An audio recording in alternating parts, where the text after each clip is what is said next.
You're going to pay for all the pain and suffering you've caused. The reason? Because you couldn't stay beautiful. Dad, what are you talking about? I asked, my heart racing. My name is Michelle, and just moments ago, I felt a sense of achievement like never before. Today, I finally paid off my mortgage. It had been a long journey. My husband Daniel and I took out a loan right after we got married, a 35-year mortgage that we agreed to split equally. Fortunately, we managed to save a bit since the land belonged to my grandfather, and we had permission to build on it. But even with that advantage, paying back the loan was no easy task. Once our daughter Lisa, now a high schooler, was born, I found myself constantly juggling work, childcare, and housework, barely catching my breath. Daniel wasn't much help around the house, so most of the responsibilities fell on me. The only reason I could manage it all was that I worked from home. Daniel had initially promised to take on more of the financial burden, saying, "Just because you're home doesn't mean I'll dump all the work on you. I'll cover more of the finances, trust me." That promise, however, only lasted for a few years. His attitude shifted about 3 years into our mortgage repayment, right after Lisa was born. "You've got it easy being home all day. I bet you take naps when you're not up at night with Lisa. The least you can do is get the housework done," he'd say, belittling my work-from-home job. To him, it was nothing more than a hobby, just a way for me to earn some extra pocket money, but the reality was far different. Deadlines, projects, and constant demands made working from home just as stressful as any office job, and balancing that with housework and taking care of Lisa, it was exhausting. Daniel never understood that. There were times when I seriously considered leaving him. Once, I even brought up divorce, but he tearfully apologized, saying he wanted to keep our family together, and we had Lisa. I didn't want to jeopardize her future or cause her emotional distress, so I held on, trying my best to keep things together. But today, after years of sacrifice, we finally paid off the mortgage. I thought this would be a new chapter for us, a fresh start. We were celebrating at a fancy restaurant, just the three of us, when Daniel leaned in with a strange look on his face. "So, you've paid off half the mortgage now," he said casually, sliding a piece of paper across the table. "Could you sign these divorce papers?" I stared at him, stunned. The moment we achieved something monumental as a family, he asked for a divorce. I had dressed up a little more than usual and was savoring a delicious meal. It felt like a well-deserved celebration. That's when Daniel took out the divorce papers. There had been no signs leading up to this moment. "Mom, congratulations on paying off the mortgage," Lisa beamed. "Thank you, sweetheart. Now, we need to start saving for retirement," I replied, feeling relieved but already thinking ahead. "Oh no, does that mean we can't splurge?" Lisa teased. "Don't worry, we'll still enjoy ourselves, but we also need to save for things like your future study abroad program." "Thanks, Mom, I'll help with saving too. Just let me know what I can do." Lisa and I were having such a hopeful conversation. Without the mortgage, we could save more quickly, and we were optimistic about how to use our money in the future. It was touching to see my daughter, now a high schooler, mature enough to talk about these things. And then, out of nowhere, Daniel dropped a bombshell. "You know, Michelle, I just don't see you as a woman anymore. The way you've been working so hard is honestly a turn-off. I can't deal with it any longer. I'm planning to marry this younger woman I've been seeing, so could you move out?" He said it casually, completely oblivious to the shock on Lisa's and my faces. "Her name's Amelia. Want to see a picture? Isn't she cute? She's totally different from you. Even when she's working, she looks like she's having fun, not stressed at all. She's a real social butterfly, unlike you."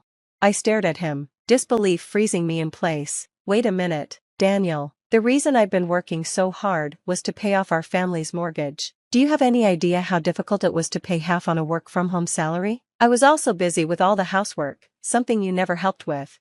"Well, housework is a woman's job, isn't it? I'm just no good at it."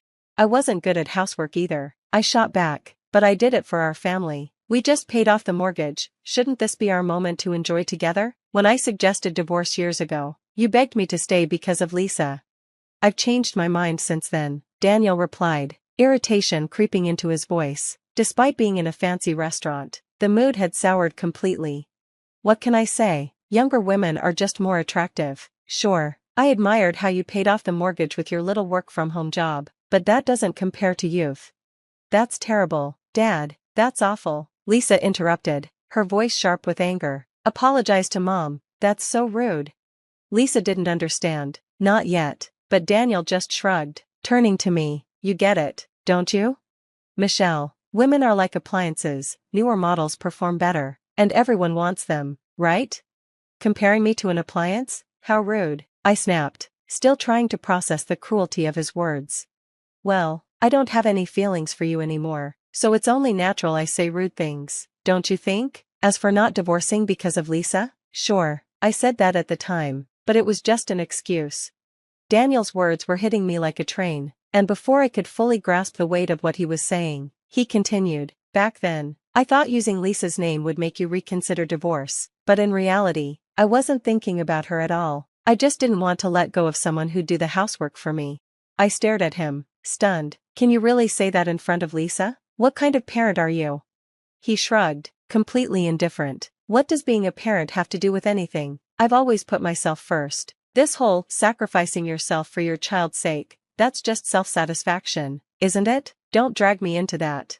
His words were unbelievable. Sure, Daniel had always been a bit selfish, but I thought he still cared for Lisa in his own way. I never imagined he would say something like this so openly in front of her. Look, I feel bad leaving a woman your age all alone, Michelle, just like you. That's why I'm giving you all our assets, Daniel said, as if he were doing me some great favor.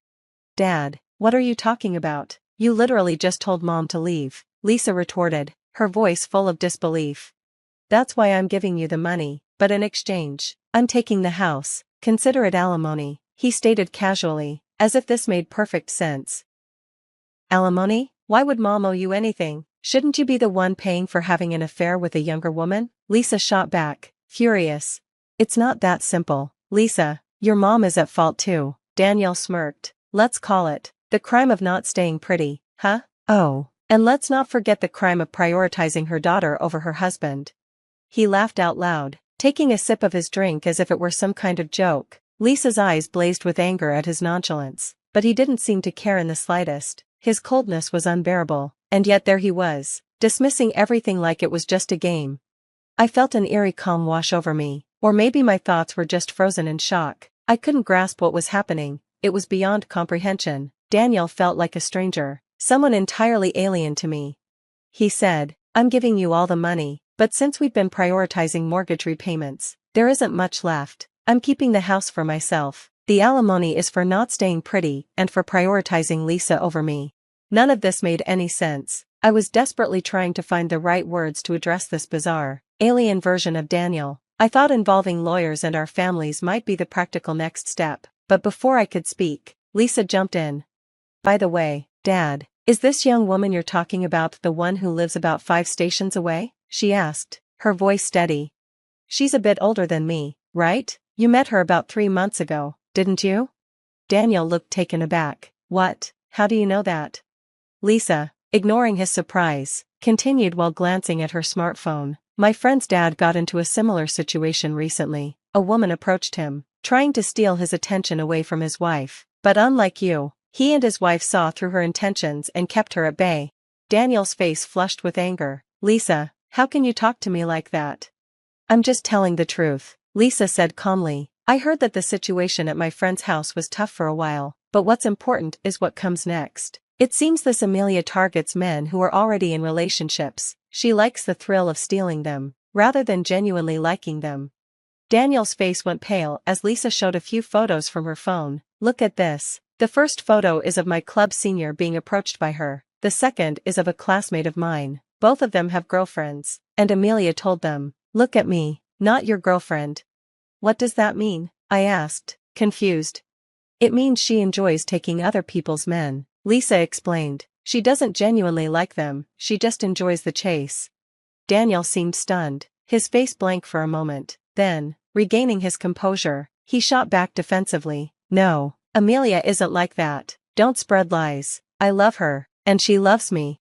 Stop making false accusations just because you're a high schooler, he added, frustration evident in his voice. Even high schoolers should know a thing or two.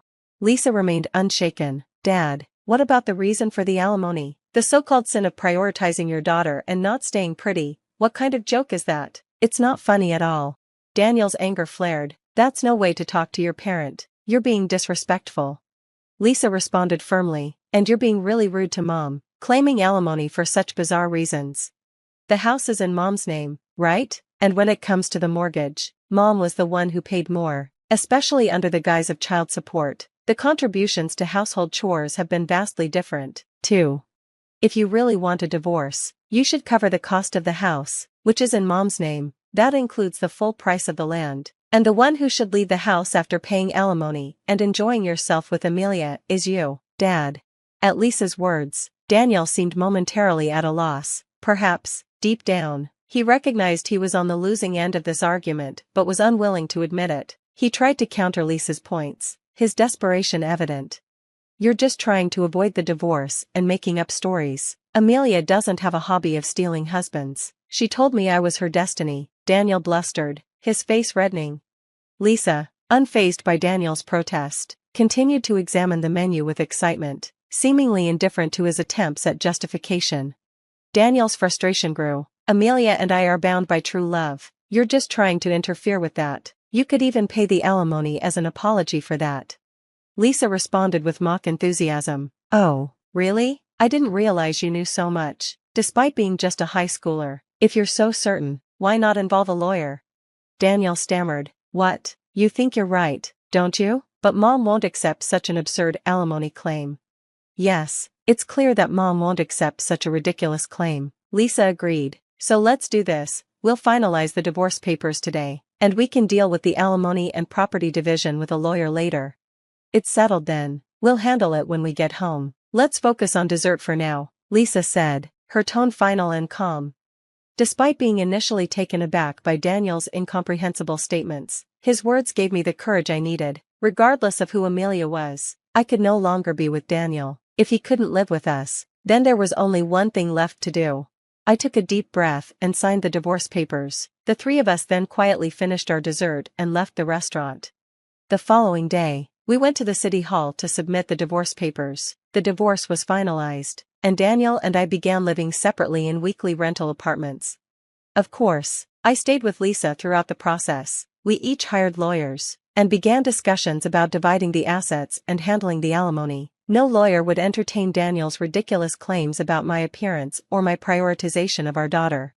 Daniel's liability was clear, and even he, who had dismissed Lisa and me so easily, appeared vulnerable when faced with legal scrutiny. Eventually, he conceded his faults. The divorce was finalized with Daniel giving up his claim to the property. The house was officially transferred to my name, a fitting consequence of his long-standing neglect of household responsibilities. The outcome was the best for Lisa and me.